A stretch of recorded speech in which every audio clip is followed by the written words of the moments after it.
دەچین لای تەورە میواری کورسات مەگەزین و باس لە یەکێک لە مەراسیمە تایبەتەکانەکەین کە ساڵانە بە خۆشحاڵیەوە لەژێر ناوی یەکێک لە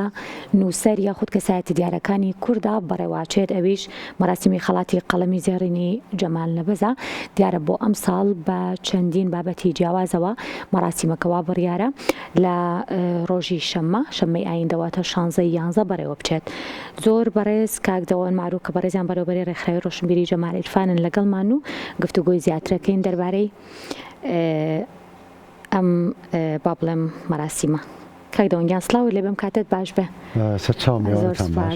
شتێکی هەڵەموت بۆ ڕاستکردنەوە جەمال نەبەس زۆر ببوورە بگومان دوو کەسایەتی دیار هەردووکیان و زۆر جارە و هەڵەیەشەکەم من سوپاس کە بۆ دڕاستکردنەوە جا کاکدەوەن با باسێک لە خەڵاتی قەڵەمی زێڕینی جەمال نەبەس بکەین دیارە بۆ ئەم ساڵ لەژێر دروشمێکی جیاوازە اینجا هەموو ساڵێک من ئەوەی کە جێی بایەخمە ئەو کەسایەتیەیە کە مەراسیمەکە لەژێر ناوی ئەو کەسایەتیە بەڕێواچێ جەبا دەستپێک بپرسم ساڵانە ئەم کەسایەتیە چۆن هەڵەبژێرێت؟ دەستەی شارەزایانی خەڵاتی قەڵەمی زێڕینی جەمال نەبەس کە بریتین لە 3 ئەکادیمی و 3 زانستکاری نێوداری کورد و ڕێکخراوی ڕۆشنبیری جەمال نەبەس بە تایبەتی دەستەی کارجێر کۆبنەوە کە ساڵانە خولەکە بکەن بە ناوی کەسایەتیەک ساڵی یەکەم لە ساڵی 2021 بە ناوی دکتۆر جەمال نەبەس خۆی بوو و ساڵی دووەم بە ناوی شەهیدی قەڵەم مامۆستا مەلا جەمیل ڕۆژبەیانی بوو ساڵی سێیەم بە ناوی دکتۆر جەمال ڕەشیدی مێژوونووس بوو ئەم ساڵیش بە ناوی ئوستاد بەشیر موشیرە کە بەشێکی زۆری ڕۆشنبیرەکانی ساڵانی پەنجاکان هەتاکو 63 ساڵی 63 کە کۆچی دوایی کردووە لە دوکانەکەی ئەوە ئیتر گفتوگۆی سیاسی و کۆمەڵایەتی و ئەدەبی و ئەوانەیان کردووە زۆرن ئەو ڕۆشنبیرانی ئەو سەردەما لە جەنابی مام جەلالەوە بگرە تاگاتە سەر مامۆستا جەمال نەبەز و ڕەحمەتی دکتۆر کەمال فواد هەژار بوکریانی مامۆستا حسێن حوزی موکریانی کەسایەتیکی زۆر لەو سەردەمەیە هاتوچۆی دوکانەکەی ئەویان کردووە و بۆ خۆشەویستی ئەو پەیوەندی کە لە نێوانی ئوستاد بەشیر موشیر و خاوەن قەڵەمە بەژن زرافەکانە هەبووە بۆیە حەزمان کردو ئەم ساڵ خولەکە بە ناوی خولی ئوستاد بەشیر موشیر بێ و یادکردنەوەیکیش بێ لەوانی کە بەشیریست بوون بەشیریەکان کەمیان ماون جانیان شاد بێ زۆربەی زۆریان کۆچی دواییان کردووە بەڵام چەند دانەیەک ماون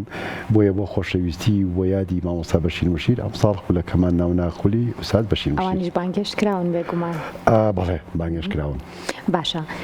گەڕان بە دوای بەشێک لەم کەسایەتی و قەڵەمە دیار و کەسانەی کە بە تایبەت دەگەر بڵێم خزمەتیان بە ئەدەبیاتی کوردی کردووە بە هەر شێوازێک بێت و لەگەڵەوەشە یادکردنەوەیان و ناونانی مەراسیمێکی لەم شێوەیە ئەمە تا چەند گرنگە واتە زیندوو هێشتنەوەی ئەو ناوانە چکە هەندێک ناو هەیە با بڵێم ئەگەر بڵێم بەداخەوە هەندێک لەنەوەی ئێستا تەنانەت هیچ پێشی ئاشنانی ڕاستە ئێمە لە ڕاستیە گرنگی زۆرە دەین بە و کەسایەتیانی کە لە ڕابردووە خزمەتی گەورەیان بە زمان بە مێژوو بە ئادەب بە هونەر کردووە و حەزمان کردووە کە نەوەی ئێستا نەوەی داهاتوو بزانێت کە ئەوانەی کە لە پێش ئەوان بوون هیچ کارێکی گەورەیان ئەنجام داوە ئێماگەر بە بازنی ئەو مێژوایە بچینەوە ئەبینی کە بەشێکی زۆر لەو قەڵەمە گەورانە داهێنانی وایان کردووە کە ئەم سەردەمەی ئێمە بەلامانەوە شتێکی سەیر و سەمەرەیە لە ڕاستیە بۆ نمونە یەکێک لەوانە گۆڤاری کەلاوێژ گۆڤاری هەتاو جێتی تازە ڕۆژنامەی ژین ڕۆژنامەی ژیانەوە ینی ئەمانە کۆمەڵێک سەروەری گەورن بۆ کتێبخانی کوردی بۆ زمانی کوردی لەبەرەوە گرنگیدان بەم کەسایەتیانە لە ڕاستیە بۆ خۆی ئاوردانەوەیکی مێژووی گرنگە بۆ ئەوەی کەناوەکانی ئێستا بزانن ئەوانی پێشخۆیان چیان کردووە کاتێک کە ئێمە ڕوو لە بنکەی ژینەکەین کە وەکو قیبلەیەک وایە بۆ کوردان ئەو کاتە ئەبینی کە ئەم کەسایەتیانە چەند داهێنانی گەورەیان کردووە لە سەردەمێکا کە سەردەمی تەکنۆلۆژیان نییە سەردەمی سمارت و بەکارێنانی مۆبایلی سمارت و هەروەها بێتەوە ئەو سەردەمەی کە ئێمە پێڵین سەردەمی کۆمپیوتەر ئەوان لە سەردەمێکی زۆر کۆنا کاری گەورەیان کردووە. لەوانەیە قەڵەمجافێکیش یاخود قەڵەمێکی نووسینی ئاسایش زۆر بە زەحمەت دەستکەوتوێت. بەتاکید ئەوان بە قەڵەمی ڕەساز زۆربەی زۆری ئەوانی کە نووسەر و ئەدیبی ئەو کاتە بوون بە قەڵەمی ڕەساز زیاتر شتیان نووسیوە. ئێستا کاک دەوەن لێرە نامەیە کە نێریت ماشەڵڵا بە هەمان خولەک ئەگاتە ئەمریکا، بەڵام ئەو کات لەوانەیە لە شار بۆ شارێکی تر تەنها گەیاندنی دەستنووسێک و نامەیەکیش چەندین مانگی ویستە بێت لە شاردنەوە و لە قورسایی و گەیاندنی بۆ ئەم بابەتانە. هەندێک کەسایەتی هەیە لە ڕاستیە خەریکە ون ئەبن. یەکێک لەوانە محەممەد زوودیە. مامۆستا محەممەد زوودی ئەو کەسایەتیە کە لە دوایەوەی کە ئینگلیزەکانی هێرشەکەن بۆ شاری سلێمانی لە سەردەمی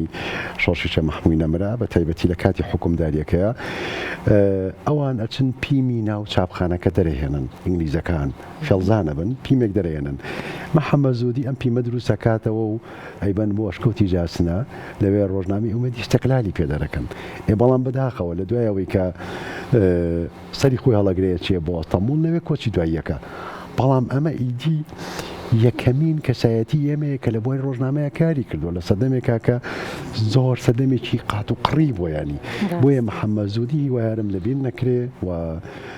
گرنگی پێ بدرێ بە کارەکانی چونکە ئەو سەپەرەتی دوو ڕۆژنامەی کردووە ڕۆژنامەی ئومێدی استقلال و هەروەها ئەو ڕۆژنامەی تریشی کە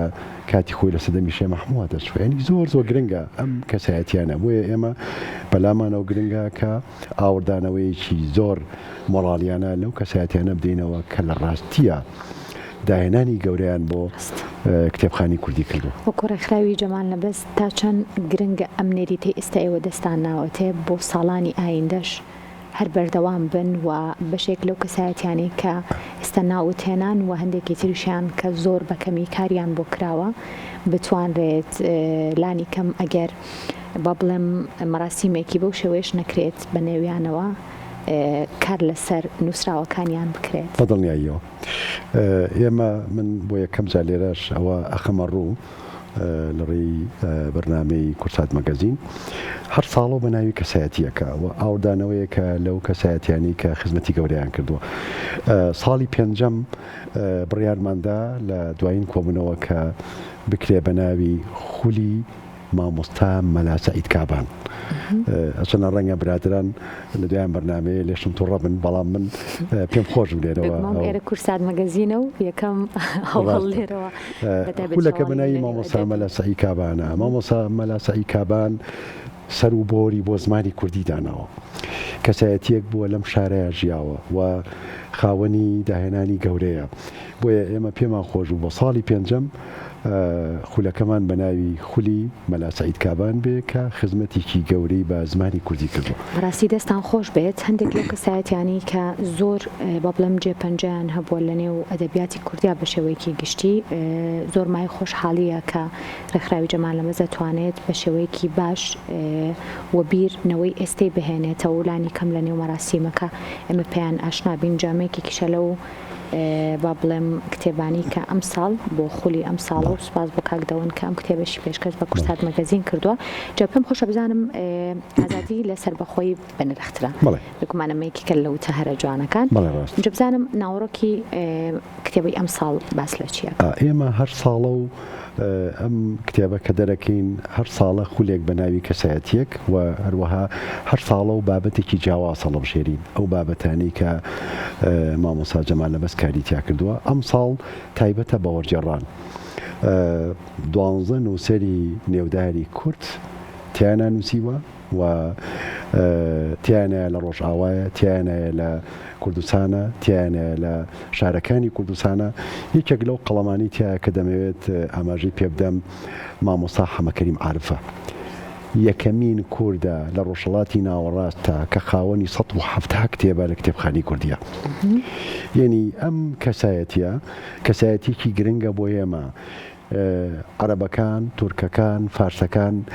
نووسەرێکیان نییە کە خاوەنی 170 کتێب بێ. خۆشبەختانە مامۆستا حەمەکەریم عارف تەمەنی درێژ بێ خاوەنی 170 کتێبە و لێکۆڵنەوەیەکی زۆر جوانی بۆ ئەم کتێبە ئامادە کردووە کە چل لاپەڕەیە و بەشێکی زۆری ئەو ئەدیبانەی کە سەرقاڵن بە دنیای وەرجێڕانەوە بابەتەکانیان لەناو ئەم کتێبەیە بوونی هەیە و خوددا یار بێت لە ڕۆژی 16 ڕۆژی شەممە لە هۆڵی سینەما سالم لە دەستگای سەردەم بە دیاری بڵاوی دەکەینەوە و دوو قەڵەمی ژنیشی تایە خۆشبەختانە ئەوە بۆ ئێمە زۆر گرنگە باست نەکردە ئێستام پرسی بەڵێ یەکەمیان خات و ڕووناکشوانیە قەڵەمێکی بەبرشت و زمانێکی پارا و خاوەنی کۆمەڵێک دەقی جوانە کە لە زمانی فارسی و لە زمانی سویدیەوە کردوونی بە کوردی بۆ خۆی خەڵکی شاری کەرکووکی خۆشەویستەوە ئێستا لە وڵاتی سوی دەژی و دووەمیان خات و تارایشی عوسمانە خاوەنی زیاتر لە 9 کتێبە و کتێبەکانیشی هەمووی لە زمانی عەرەبیەوە وەری جێڕانتە سەر زمانی کوردی و دەستی بردووە بۆ دوو بابەتی زۆر گرنگ یەکەمیان کتێبێکی ئێلزابنتیە لەگەڵ ئەوی تریان هەڕۆکی موراکامیە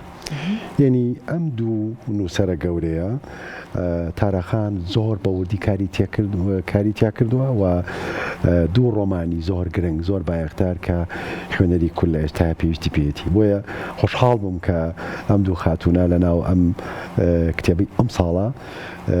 بابەتیان ناردۆ و بڵاوی دەکەینەوە جەبا پرسم بزانم کاکدەوەن ئەم هەموو کەسایەتیە جوانە جارێکی تر چۆن لە ناو کتێبێکا کۆتکردنەوە چەندێکە سەرقاڵی واللهی ماوەی ئێمە لە مانجی سێوە دەستەکیم بەکارکردن لە ناو بڵاوکراوەکە نووسری تایە لە ئەوروپاژی لە ڕۆژاواژی مەسەیەکێک لەو قەڵەمانە کە زۆر گرنگە مامۆستا کەریم پەڕەنگە مامۆسا سەلاح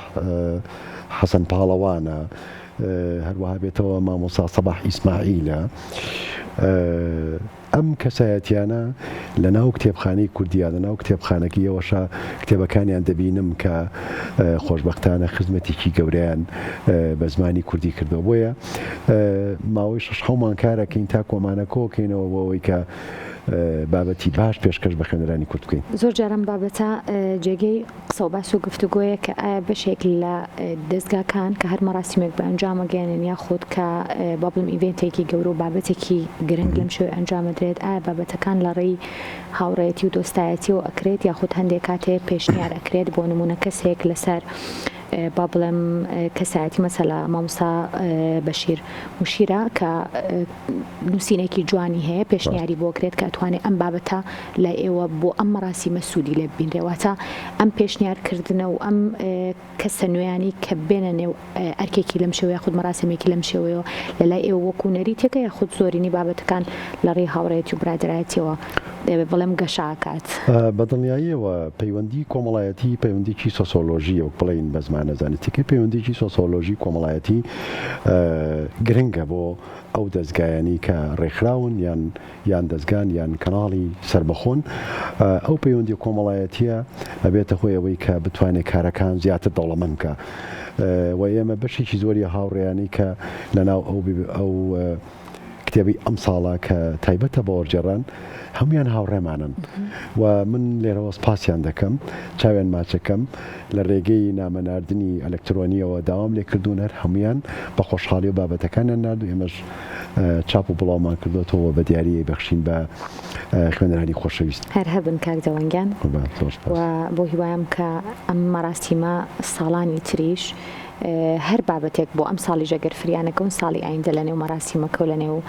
کارەکانتان هەبێت اینجا ئەم کتێبەیەکێک لە کتێبە هەرە جوانەکانی مامۆستا بوار نورەدینە خۆی یەکێکە لە شارەزا هەرە دیارەکانی بواری بیبلۆگرافیا و بیبلۆگرافێکی زۆر باش و هەمیشە سەرقاڵی کۆکردنەوە و بێزاریش نابێ لێرە ڕێزمان بۆ هەیە بۆ مامۆستا بوار هەر هەبیت اینجا بزانم ئەم کتێبە هێشتا بڵاو کراوەتەوە یاخود ئەمیش هێشتا بڵاو نەکراوەتەوە جێمە چانسمانە بوو سوپاس کاک بوار کە یەکەم کەسین پێشکەش کردوین دەستەکانە خۆش بێت دەمێکە منۆکە خۆم دەمێکە چاوەڕێ کە دەمێکە سەرقاڵێتی خۆشی ئەم چۆن بوو کە مامۆستا بڵین جەمال نەبەستکاری لەسەر بکات و ڕاستیە لە دوای کۆچی دوایی مامۆستا جەمال نەبەست لە 21 2019 مامۆستا بوار لە ڕۆژنامەی زەمەنە پاشکۆیەکی دروست کرد بۆ بیبلیۆگرافیای کتێبەکانی مامۆستا جەمال. لە دوای ئەوە خولای ئەومان بۆ هات کە دەستکەین بە کۆی کتێبەکانی لە مانجی سی ئەم ساڵ بە دیاریکراوی لە دەیسی ئەم ساڵ من و مامۆستا بوار و هاوڕێیانم لە ڕێکخراوی ڕۆشنبیری جەمال لەبەر دەستماندای ئەم کارە توانیمان کە لە ماوەی 7 مانگا بتوانین کۆی کتێبەکانی مامۆستا جەمال لەبەر کۆ بکەینەوە کە بریتیە لە 105 کتێب بە 9 زمانی جیاواز کە هەموو کتێبەکان لەناو ئەو بیبلیۆگرافیایە جێی کراوەتەوە و سەرنج و تێبینی و شیکاری زۆری تایە و 3 کەس لەوانە 3 کەس لەو بەڕێزانە بابەتیان تیا بڵاو کردێتەوەکو پێشەکی. یەکەمیان بەڕێز دادی ئازیزمان دکتۆرە کوردستان مکریانی، دووەم نووسەر و ڕووناگیر مامۆستا خەڵات عومەر، سێهەمیان دکتۆر حەیدەر لەشکری کە جەنابیان خۆی دەستەی شارەزایانی خەڵاتی قەڵەمی زێڕین جەمال لەبەزە و چوارەمیان دکتۆر نەوزاد عەلی ئەحمەدە کە بابەتە ڕۆژنامەوانەکانی مامۆستا جەمال لەبەزی بە دوور و دروستی شی کردوێتەوە. ئەم بیبلیۆگرافیایە یەکێک لە گەورەترین خزمەتەکانە بە هەر نووسەرێک کە بۆی بکرێ، چونکە کۆی کتێبەکان کۆکەیتەوە و خوێندکاران و هەروەها بێتەوە دەستگا ئاکادیمی و زانستیەکانە توان سوودی لێبینن، چونکە ئەمەی تر سەرەتایەکی زۆر گەورەیە و کردنەوەی پەنجەرەیە کە بڕووی خوێندکارە کە مامۆستا جەمال لەبەس چەند کتێبی هەیە. بیبلیۆگرافیا بۆ کەسایەتیەکان زۆر گرنگە، چونکە ئیدی خوێندکارەکان و زانکۆکان دەستکراوە بن لەوەی کە ئەم کەسایەتی چۆن دەناسێنن. وەرەکو باسم کرد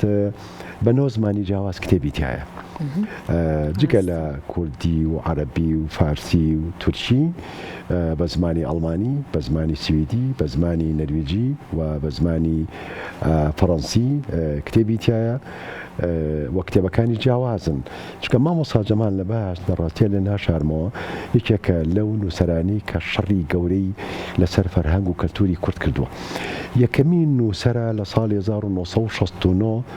مەموزینی ئەحمەدی خانی لە زمانی کوردیەوە کردووە بە ئەڵەمانی و چاپی کردووە و شیکاری بۆ کردووە بەڕاستی. و یەکەمین کەسە دیسانەوە لە ساڵی 1994 جارێکی دیگەڕاوەتە بۆ لای ئەحمەدی خانی و لە ساڵی 1972 وتارێکی درێژی هەیە لەسەر فەلەکناسی گەورەی کورد شێخ حەسەنی گڵەزەردە. ئەیناسێنێ بە ئەڵمانەکان کە کورد لە باشووری کوردستانە لە دەیەکا کە ناوی گڵەزەردەیە ئەم پیاوە فەلەکناسێکی گەورە بووە. ئەم فەلەکناسە توانی بێتی کە خزمەتێکی گەورە بەو بوارە زانستیا بکە کە ئەوروپایەکان دەستیان بۆ بردووە. لەبەرەوە ناساندنی ئەم کەسایەتیانە بە ڕۆژئاوا هەوڵێکی زۆر دڵکارانە و دڵگەرمانی مامۆستا جەمال لەبەس بوو. تاوەکو ئێستاژە و ناوچەیە هەرماوەتەوە بە تایبەت بۆ سیرکردنی مانگی، بۆ دیاریکردنی جژن و سەری مانگ و زۆرێک لەو بابەتانەی کە ئێوە مامۆستا جەمال ئاوەژی پێدا ینی زۆر بە شێوەیەکی جوان شی کردوێتەوە. ئەم بیبلیۆگرافیایە ماندوی کردین. من زۆر سپاسی مامۆستا بوار نورەدینەکەم و هاوڕێیانم لە ڕێکخراوی ڕۆشنبیری جەمال لەبەس کە 7 مانگ کارمان کرد تاکو کتێبەکان کۆ بکەینەوە و من لە ڕاستیە لە ناشارمەوە کۆمەڵێک هاوڕێمان هەن لە ئەڵمانیا هاوکاری جدیان کردوین، ئەوانەی کە لە نەرویجن بە تایبەتی خاتوو میرۆ ساڵح و مامۆستا شارام جەسیمی ئازادپیانۆ و مامۆستا یوسف منتیک و مامۆستا چالاک محەممەد لە کتێبخانەی کوردی ستۆکۆڵم و شانۆکار و کارکتەری شانۆ دکتۆر ڕێزان زۆر هەوڵیدا لەگەڵمانەکە کتێبێکیە بە نەرویجی هەتا دەستمان کەوت لە ڕاستیە تووشی زۆر ناڕەحەتی بووین و هەروەها سروە ساڵی بەشێکی زۆری ئەو هاوڕێیانی کە لەوێ بوون بە تایبەتی لە ڕۆژاوە هەمویان دەرگایان قسە سەرپش بۆی بتوانانی کە بیبلیۆگرافیایەکی باش پێشکەش بە کتێبخانەی کوردی کەین بە دەستگا ئاکادیمیەکان بە دەستگا زانستیەکان بۆ ئەوەی کە نەوەی داهاتوو داهێنەرەکانی خۆی بناسێ لە ڕاستیە کە جەمال لەبەس نمونەیەکی زۆر پرشنگدارە لەو بوارەیە، چونکە مامۆستا جەمال لەبەس جگە لە زمانی کوردی هەر زمانی زانیوە و خاوەنی نۆ بڕوانامەیە جگە لە بڕوانامەی دکتۆرا ئەمانە هەمووی کارکتەری دکتۆر جەمال لەبەس دەرەخاوە خزمەتێکی گەورەی بە زمان و بە ئەدەب و بە مێژوو بە هونەر و بە فەرهەنگی کەلتوری کورد کردو. بێگومانم کە مەراسیمەش شایستەی کەسایەتێکی لەو شێوەیە کە توانیوێتی تەواوی ژیانی خۆی بەتایبەت تەرخان بکات بۆ ئەدەبیاتی کوردی و گرنگیدان بۆ بوارە بە شێوەیەکی گشتی. کاک دەوەنگیان هەر پێم خۆشە لێرەوە کات و شوێنی مەراسیمەکە بۆ بینەران ئەگەر ئاشکرا بکەیتەوە دووبارە من زۆر بە خۆشحاڵیەوە ئێمە ڕۆژی شەممە بە سپۆنسەری میدیایی دەستگای میدیایی کورسات لە هۆڵی سینەما سالم دەستگای سەردەم 16 کاتژمێرسی پاش نیۆڕۆ